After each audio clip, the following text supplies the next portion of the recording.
Welcome back to History, Horrors, and Haunts. I'm Grim Jim, the Underteller. I don't bury the dead. I tell the stories the living forgot.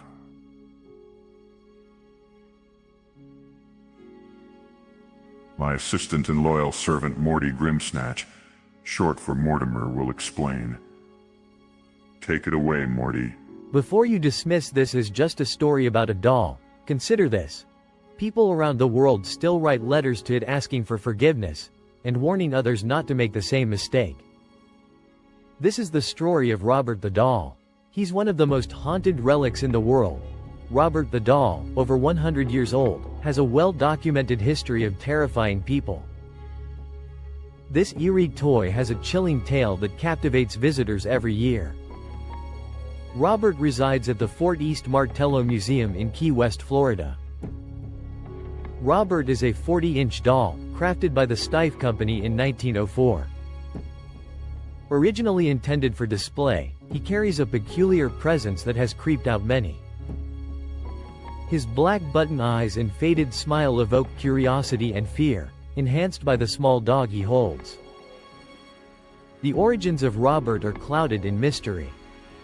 According to popular legend, the doll was handmade by the family's Bahamian servant who practiced voodoo and dark magic. She reportedly used strands of Jean's own hair and cursed the doll with supernatural powers after being mistreated by the Otto family. However, this is a claim rooted in folklore rather than documented evidence. Official accounts attribute Robert's creation solely to the Steiff Company, the German toy manufacturer. Purchased by Otto's grandfather during a trip to Germany in 1904. The doll was given to young Robert Eugene Otto as a birthday gift, one that quickly sparked an unusual bond. This is a photo of Jean Otto as a child, playing in what is likely the same sailor outfit that Robert the doll now wears. Jean often spoke with Robert, and what scared his parents was that sometimes, a second voice seemed to respond. This bizarre friendship did not fade out. Jean maintained his attachment throughout his life. Strange events began occurring around the Otto household. According to legend, Otto's parents would wake up in the middle of the night to their poor boy screaming and surrounded by overturned furniture. Giggles echoed, windows seemed to reveal Robert moving, and chaos would unfold whenever Jean was frightened. As Robert Eugene Otto grew older, Robert the doll became even more malicious, as mutilated toys started appearing in the Otto's home. And young Otto would cry, "I didn't do it. Robert did it." These disturbances persisted, leading to local stories about the haunted doll. One such account came from a plumber hired to work in the home, who claimed to hear children's laughter despite no one else being present. He later said Robert had moved on his own, and that objects once resting in the doll's lap were found scattered across the room, as if thrown. Eventually, Jean grew up and moved away. After studying at the Academy of Fine Arts in Chicago, and the Art Students League in New York, Jean Otto went to the Parisian Sorbonne, where he met his wife, Anne. Jean returned to Key West as an adult, bringing Robert along, much to the dismay of his wife, Anne. Neighborhood children believed Robert could move, and soon the entire neighborhood avoided their home out of fear. Robert was given a special place in Jean's turret room, where his presence only seemed to heighten odd happenings. After Jean's death in 1974, Anne moved Robert into the attic and distanced herself from him. The home was sold to a woman named Myrtle Reuter the same year, who found Robert in the attic and fell in love with him. She kept Robert for years and reportedly witnessed his miraculous ability to move around the house and other eerie incidents. In 1994, Myrtle donated Robert to the Fort East Martello Museum in Key West, Florida, the same museum that had exhibited Jean's work during his lifetime. At the museum, visitors soon discovered that Robert's presence could impact the atmosphere. Word about the infamous doll spread quickly, leading to a dedicated exhibit. However, a strange phenomenon occurred. Camera malfunctions happened whenever someone attempted to photograph Robert without asking. To this day, visitors are expected to ask permission for photographs. Those who ignore this tradition often report experiencing misfortunes. People write to apologize for taking his photo, and others beg him to lift curses they believe he cast on them.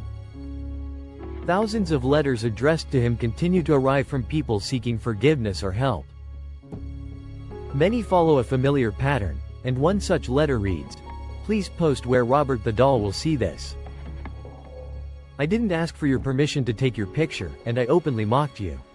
Like I said, I was just trying to be funny and impress the people I was visiting with. I in no way actually meant what I said, and I realize now I made a big mistake." The letter goes on to describe a disturbing chain of events that followed shortly after a visit with Robert: sudden health problems, the deaths of family members and pets, and a rapid financial collapse that ultimately led to bankruptcy. Another letter pleads for forgiveness, claiming that secretly photographing Robert triggered a series of terrifying events: a kitchen fire, a near-fatal car accident, and an unsettling, childlike giggle echoing from the family's basement. Whether driven by mass hysteria, strange coincidence, or devoted fans determined to keep Robert's legend alive, letters continue to arrive from around the world, addressed to Robert, who remains on prominent display inside his sealed glass case. Robert's influence extends far beyond the letters and legends surrounding him. Over time, his presence has grown into something much larger, a cultural phenomenon that continues to shape how we view cursed objects and haunted relics. Robert the Doll has inspired multiple horror films, including the Robert the Doll franchise, and is often compared to iconic characters like Chucky. While Chucky's creator has cited the My Buddy doll as the direct inspiration, Robert's legacy helped cement the classic possessed doll story in modern horror. He inspired films and is widely recognized as a scary relic with a lasting legacy. Now, he is a prominent feature of the museum, awaiting visitors who dare to encounter him. If you want to see Robert, head to the Fort East Martello Museum at 3501 South Roosevelt Boulevard, Key West. Remember to be respectful and ask before taking any photos of him. Are you curious about exploring Robert the Doll? Don't miss your chance to discover the chilling history behind one of Florida's most infamous attractions.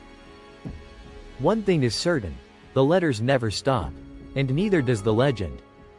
Thanks for watching another tale on History, Horrors, and Haunts. Stay tuned. The next tale is already scratching at the coffin lid, and I think it knows your name.